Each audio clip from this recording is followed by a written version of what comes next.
সকাল 7টায় আমরা রওনা হয়েছি মানিকগঞ্জ সদর উপজেলার গড়পাড়ায় অবস্থিত ঘোষের বাজারের উদ্দেশ্যে। ঘোষের বাজার একটি আদর্শ গ্রামীণ বাজার। প্রতিদিন ভোর 6টা থেকে সকাল 10টা পর্যন্ত জমে ওঠে নিত্য প্রয়োজনীয় পণ্যের কেনাবেচা। এ হাটে আসলেই চোখে পড়ে টাটকা সবজির রঙিন মেলা। কৃষকরা তাদের ক্ষেত থেকে হরেক রকমের শাকসবজি নিয়ে এসে বিক্রি করে এই বাজারটিতে। দামও থাকে হাতের নাগালে, তাই ভোর থেকেই জমে ওঠে এ হাটের বেচাকেনা। ঘোষের বাজার মানিকগঞ্জের একটি ঐতিহ্যবাহী বাজার। এই বাজারটি মূলত শাকসবজির জন্য বেশি প্রসিদ্ধ। আশেপাশের অঞ্চল থেকে কৃষকরা তাদের ক্ষেত থেকে যে উৎপাদিত ফসল সেটি বিক্রি করার জন্য ঘোষের বাজারে নিয়ে আসেন এবং এই বাজারটিতে ক্রেতারা আসেন দূর দূরান্ত থেকে। যেহেতু এখানে পাওয়া যায় টাটকা সতেজ শাকসবজি এবং দামটাও থাকে অন্যান্য বাজারের তুলনায় অনেকটাই কম, যার কারণে কৃষকরা খুব ভোরবেলায় যখন এই সবজিগুলো বাজারে নিয়ে আসে, ক্রেতারাও কিন্তু খুব সকালেই এই বাজারটিতে এসে তাদের প্রয়োজনীয় জিনিসগুলো ক্রয় করে থাকেন। আসসালামু আলাইকুম। ওয়ালাইকুম আসসালাম। আঙ্কেল কেমন আছেন? আলহামদুলিল্লাহ। আচ্ছা, আপনার এখানে যে জিনিসগুলো আমরা দেখছি তার মধ্যে এখানে এটা চাল কুমড়া না? হ্যাঁ, এগুলো কত টাকা পিস বেচতেছেন?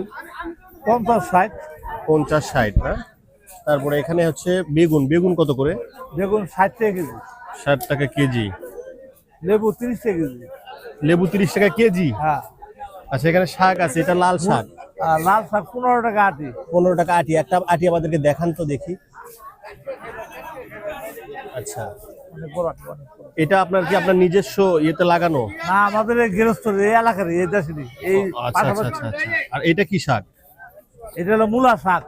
আচ্ছা, এটা কত টাকা আটি বেচতেছেন? 20 টাকা আটি। 20 টাকা আটি। 15 টাকা আটি। একদম দাম দেবে না, 2010 দিন নেই। আচ্ছা আঙ্কেল, তো এই ঘোষের বাজার এটা আপনার কত দিনের, মানে কতদিন থেকে? ঘোষের বাজারের বয়স আমার বাপ জন্ম হয়েছে এই বাজারে দিচ্ছি। আচ্ছা, আমরাও জন্মে এই বাজার দিচ্ছি। আরে বাজার কিবারে হয়? এই বাজারে প্রতিদিন সকালে ভোরে। সকাল কয়টা থেকে? সকাল ভোর 6টা থেকে শুরু, বেলা 10টা পর্যন্ত। 10টা পর্যন্ত বাজার নাই। আচ্ছা আচ্ছা আচ্ছা। সবজির বাজার নেই, অন্যান্য বাজার আছে, সবজির বাজার নেই। আচ্ছা, এখানে সবাই সবজি কিনতে বেশি আসে মনে হয়? সবজিটা আমার এলাকারই কৃষকরা এনে বিক্রি করে, আমরা এখানে বিক্রি কিনি। কিছু তো আনি, সবজি দিয়ে থেকে আনি, মোবাইলে অর্ডার করে আনি, এনে বিক্রি করে আমরা সীমিত লাভে দিচ্ছি। আমরা আমার কাছে পানি কিনে আনে ব্যস্ত। আচ্ছা আচ্ছা আচ্ছা। আমরা সীমিত আকারে ব্যস্ত। মানে এখানে মানে তাজা সবজি একদম মানে একটু দাম কমে পাওয়া যায়। খেতে তো উঠানো সবজি, সকাল উঠানো। হ্যাঁ হ্যাঁ হ্যাঁ, একদম সকাল উঠানো সবজি। হ্যাঁ হ্যাঁ, একদম তাজা। এবং দামটাও মনে হয় একটু তুলনামূলকভাবে কম থাকে। সীমিতের মধ্যে খাওয়ার লাগানোর মধ্যে খাইতে পারে সবাই। আচ্ছা আচ্ছা আচ্ছা, ঠিক আছে আঙ্কেল, আপনাকে ধন্যবাদ। হ্যাঁ, ভালো থাকবেন। আচ্ছা। শুধুমাত্র শাকসবজিই নয়, ঘোষের বাজার কিন্তু দুধের জন্য বেশ প্রসিদ্ধ। স্থানীয় খামারিরা তাদের বাড়ি থেকে দুধ নিয়ে আসেন এই বাজারে বিক্রির উদ্দেশ্যে। ঘোষের বাজারের দুধের আলাদা সুনাম রয়েছে, যার কারণে অনেকেই এই বাজার থেকে দুধ সংগ্রহ করে থাকেন এবং যারা দুধ বিক্রি করে থাকেন তাদের অনেকেই কিন্তু দুধ বিক্রি করার পর এই বাজার থেকে তাদের নিত্য প্রয়োজনীয় জিনিস ক্রয় করে থাকেন। মাছ ছাড়া যেন গ্রামীণ বাজার অপূর্ণই থেকে যায়। স্থানীয় নদী, নালা, খাল, বিল এবং পুকুর থেকে নিয়ে আসা মাছগুলো মুহূর্তেই বিক্রি হয়ে যায়। দামাদামি আর ডাকাডাকিতে মুখরিত থাকে ঘোষের বাজারের মাছ বাজার। এই বাজারটিতে সব ধরনের মাছ পাওয়া যায়। নদী নালার মাছ থেকে শুরু করে ইলিশ, শোল, বোল, সব ধরনের মাছ এখানে কিন্তু রয়েছে। বিভিন্ন ধরনের ছোট বা গুড়া যে মাছগুলো, সেই মাছগুলো কিন্তু পাওয়া যায়।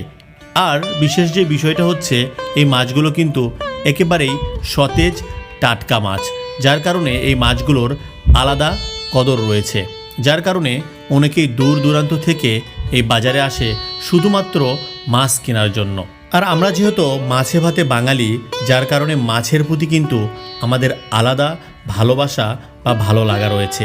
এখানটায় আপনারা দেখছেন যে বাইম জাতের মাছ এবং দেশি যে মাছগুলো পুকুরে চাষ করা হয় সেই মাছগুলো কিন্তু এখানে রয়েছে। আর পাঙাশ মাছের কথা আলাদা করে বলতে হয়। কাকা কেমন আছেন? ভালো। আচ্ছা, আপনার এখানে যে মাছগুলো দেখছিলাম এটা কি মাছ? এগুলা এগুলা চাপলা মাছ। চাপলা? চাপলা, হ্যাঁ। এটা কত করে বেচতেছেন? এটা 300 টাকা কেজি। 300 টাকা কেজি। আচ্ছা, তারপরে পাবদা কত করে? পাবদা সঠিক হলো 330। 330 টাকা কেজি না? হ্যাঁ। এখানে দেখতেছিলাম এই শিং, এগুলা কি দেশি? হ্যাঁ, না দাদা, চাষের? চাষের। আচ্ছা আচ্ছা আচ্ছা, হ্যাঁ, সত্য কথা না কইলা। সত্য কথাই বলতে হবে। এটা কত করে বেচতেছেন? ওটা আপনার বেচতেছে 500 টাকা কেজি। 500 টাকা কেজি। আর এই পাশে এগুলা কি মাছ? আর এটা হলো দেশাল নদীর মাছ। নদীর এটা হলো মাছ? 600 টাকা কেজি। 600 টাকা কেজি। হ্যাঁ, আচ্ছা আচ্ছা আচ্ছা, ঠিক আছে। আমরা আপনার থেকে নিলাম। কতটুকু ওজন হয়েছিল এটা? 400 গ্রাম মনে হয়। 400 গ্রাম। আচ্ছা, আমরা 413 গ্রাম। দাদার থেকে 412 গ্রাম মাছ, যেটা 206 টাকা আসে 500 টাকা কেজিতে। আমরা এটা হচ্ছে 200 টাকায় নিলাম। দেখি দাদা আমাদের মাছটা দেন।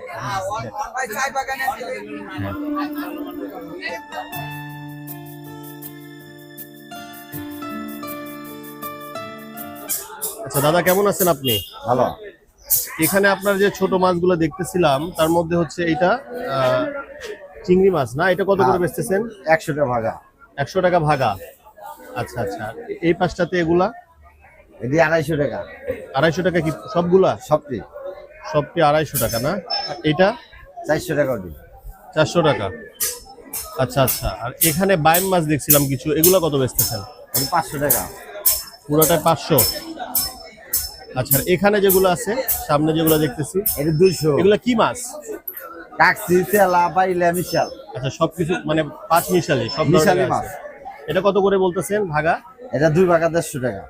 আচ্ছা আচ্ছা, মানে দুইটা ভাগা 150। এটা একটা, এটা না, দুইটা মিলা 150 টাকা। হ্যাঁ, আর এখানে যেটা রাখছেন 200 টাকা। 200 টাকা না? আচ্ছা দাদা, ঠিক আছে। গ্রামীণ হাট শুধুমাত্র কেনাবেচার জায়গা নয়, এটি মানুষের মিলন মেলা। আর কৃষিপ্রধান আমাদের দেশে গ্রামীণ হাট বাজার অর্থনীতিতে রাখছে গুরুত্বপূর্ণ অবদান।